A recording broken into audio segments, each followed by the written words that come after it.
দিল্লিতে নথিভুক্ত একটি আর্থিক তছরূপের মামলায় তদন্তে এবার ইডি। তাদের তরফ থেকে বিভিন্ন জায়গাতে তল্লাশি অভিযান চালানো হচ্ছে। আমরা দাঁড়িয়ে রয়েছি মানিকতলার একটি আবাসনের সামনে। সেই আবাসনে জয়নারায়ণ গুপ্তা নামে একজন চার্টার্ড অ্যাকাউন্টেন্ট, তার বাড়িতে ইতিমধ্যে তল্লাশি অভিযান করার জন্য এনফোর্সমেন্ট ডিরেক্টরেটের আধিকারিকেরা এসছেন।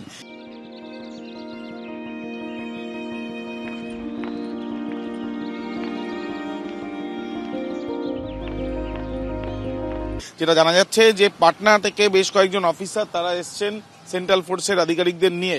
তারা এই আবাসনের ভেতরে একটি বিল্ডিং এর প্রথম যে তলা, সেখানেই ওই জয়নারায়ণ গুপ্তা, যিনি পেশায় একজন চার্টার্ড অ্যাকাউন্টেন্ট, তার বাড়িতে তল্লাশি অভিযান এবং জিজ্ঞাসাবাদের জন্য তারা এসছেন, এমনটাই জানা যাচ্ছে। এছাড়াও আরো বেশ কয়েকটি জায়গাতে এই তল্লাশি অভিযান চালানো হচ্ছে।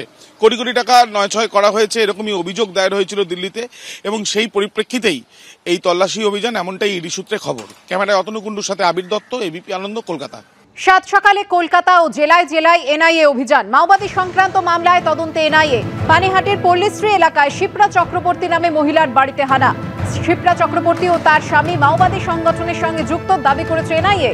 তল্লাশি চলছে কলকাতার নেতাজি নগর ও কুলটিতে। অভিযানে এনআইএ আধিকারিকেরা।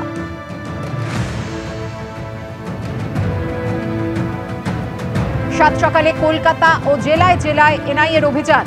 মাওবাদী সংক্রান্ত মামলায় তদন্তে নেমেছে এনআইএ।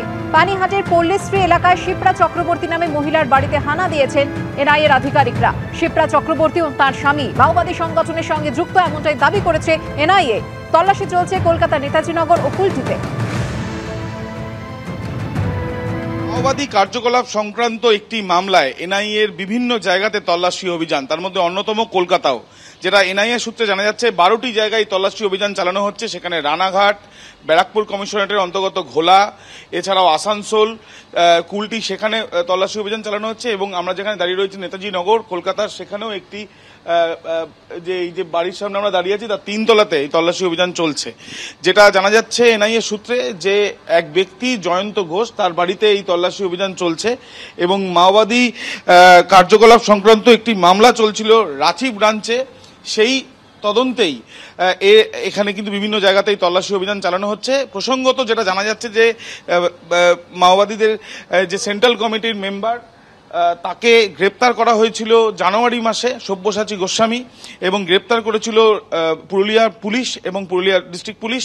এবং সেই যে তদন্ত আর পরবর্তীকালে যে শুরু হয়, সেই তদন্তে রাঁচির বিভিন্ন জায়গাতে বিভিন্ন জায়গাতে তল্লাশি অভিযান বা তথ্য প্রমাণ সংগ্রহের কাজ শুরু করে জাতীয় তদন্তকারী সংস্থা। এরপর 12টি জায়গায় ইতিমধ্যে তল্লাশি অভিযান চলছে, তার মধ্যে অন্যতম কলকাতার নেতাজি নগরের এই যে জায়গায় আমরা দাঁড়িয়েছি সেখানেও। মূলত যেটা জানার বিষয় সেটা হচ্ছে মাওবাদী কার্যকলাপ যে জায়গাতে যে সূত্রগুলো ইতিমধ্যে এনআইএ পেয়েছে, সেই বিষয় নিয়ে তথ্য প্রমাণ সংগ্রহ, দ্বিতীয়ত ফান্ডিং, সেই বিষয়টা নিয়েও কিন্তু তথ্য প্রমাণ সংগ্রহের প্রক্রিয়া ইতিমধ্যে চালাচ্ছে এনআইএ। ক্যামেরায় অতনু কুণ্ডুর সাথে আবির দত্ত, এবিপি আনন্দ, কলকাতা।